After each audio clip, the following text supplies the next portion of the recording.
తీసుకోవచ్చు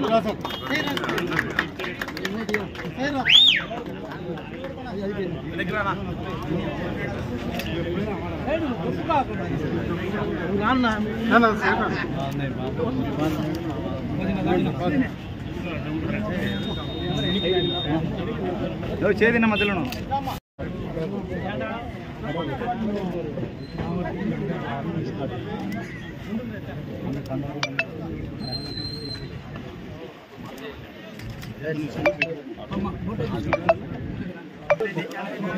right sir right పూరా పూరా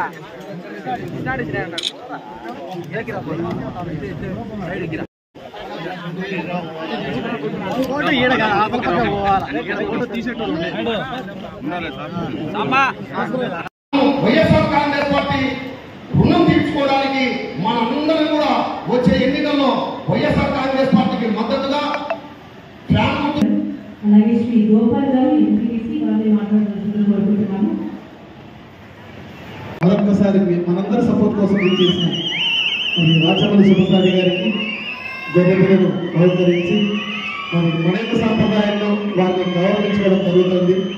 ఏ విధంగా అయితే చాలా శుతిమెత్తగా ఆ గొర్రె పిల్లని తన చేతిలో ఉంచుకున్నారో ఆ విధంగా మా యొక్క యాదవ సామాజిక వర్గాన్ని కూడా చాలా సున్నితంగా చూసుకొని చక్కటి సామాజిక ఇచ్చిన వాగ్దానాలు నిలబెట్టుకోవడమే కాదు, ముఖ్యంగా సామాజిక న్యాయం విషయంలో గతంలో ఎప్పుడు చూడని విధంగా ఈరోజు మీరు సర్పంచ్ దగ్గర నుంచి ఎంపీటీసీ దగ్గర నుంచి జెడ్పీటీసీ దగ్గర నుంచి మున్సిపల్ చైర్పర్సన్స్ దగ్గర నుంచి కార్పొరేషన్ మేయర్ల దగ్గర నుంచి అదేవిధంగా ఎమ్మెల్యేలు ఎమ్మెల్సీలు క్యాబినెట్ మంత్రులు రాజ్యసభ ఎంపీలు ఈ రకంగా అన్ని చోట్ల మీరు ఎక్కడ చూడు తప్పకుండా యాదవ సోదరుడు కానీ సోదరుని కానీ ఇవాళ ప్రతి చోట భారీ సంఖ్యలో ఉన్నారు.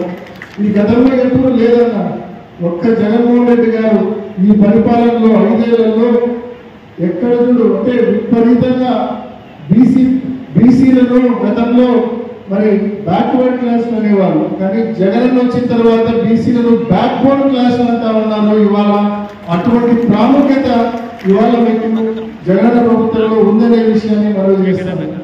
ఈరోజు మీరు ఒక్కసారి చూస్తే గతంలో తిరుమలలో వెంకటేశ్వర స్వామి టెంపుల్లో మరి ఉదయాన్నే మరి ఆలయం డోర్లు తలుపులు తెరిచే ఆ బాధ్యత మీరు చూసేవారు.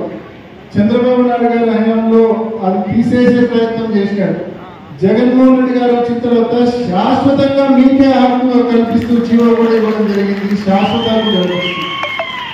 మరి ఈ రకంగా మీకున్న హక్కులను కాపాడడం అయితేనేమి, మిమ్మల్ని చట్టసభల్లో ఎమ్మెల్సీలుగా ఎమ్మెల్యేలుగా ఎంపీలుగా క్యాబినెట్లో మంత్రులుగా ఈ రకంగా మిమ్మల్ని ఎంపవర్ చేయడంలో అయితేనేమి ఈ రకంగా జగన్మోహన్ రెడ్డి గారు ప్రత్యేకమైన శ్రద్ధ తీసుకున్నారనే విషయాన్ని మీ అందరికీ మనం చేస్తున్నాం. అక్కడ లేవు. అటువంటి జగన్మోహన్ రెడ్డి గారు అది గుర్తించి రమేష్ ను ఎమ్మెల్సీగా చేసి చట్టసభకు పంపించే కార్యక్రమం కూడా జగన్మోహన్ రెడ్డి గారు చేసినారు. అంటే అటువంటి ప్రాముఖ్యత జగన్మోహన్ రెడ్డి గారు ఎక్కడ కొరతుందో చూసి మరి అక్కడ కొరతను తీర్చిన నాయకుడు జగన్మోహన్ రెడ్డి గారు అనే విషయాన్ని మీ అందరికీ మనం చేస్తున్నారు. మరి ఇటువంటి జగనన్న పార్టీకి వైఎస్ఆర్ కాంగ్రెస్ పార్టీకి మీ అందరి అండదండ మీ అందరి మద్దతు మనస్ఫూర్తిగా ఉండాలని, ఇటువంటి సంక్షేమ పాలన కొనసాగేందుకు మీ అందరి మద్దతు సంపూర్ణంగా ఉండాలని చెప్పి పేరు పేరున మిమ్మల్ని అందరినీ మనం చేసుకుంటూ ఎమ్మెల్యే అభ్యర్థిగా పోటీ చేస్తున్న రాచమల్లి ప్రసాద్ రెడ్డి గారికి, అదేవిధంగా ఎంపీ అభ్యర్థిగా పోటీ చేస్తున్న నాకు అవినాష్ రెడ్డికి గతంలో మీరు అందించిన ఆదరణ అభిమానం మళ్ళీ ఈ ఎన్నికల్లో కూడా అదే ఆదరణ, అంతకు మించిన ఆదరణ, అంతకు మించిన ఆశీస్సులు మా ఇద్దరికి అందించవలసిందిగా, జగన్మోహన్ రెడ్డి గారి నాయకత్వాన్ని బలపరచవలసిందిగా పేరు పేరున ప్రతి అన్నదమ్ముని ప్రతి అక్కచెల్లెలను పేరు పేరున మనవి చేసుకుంటూ మీ అందరికీ ధన్యవాదాలు తెలియజేస్తూ ముగిస్తున్నారు.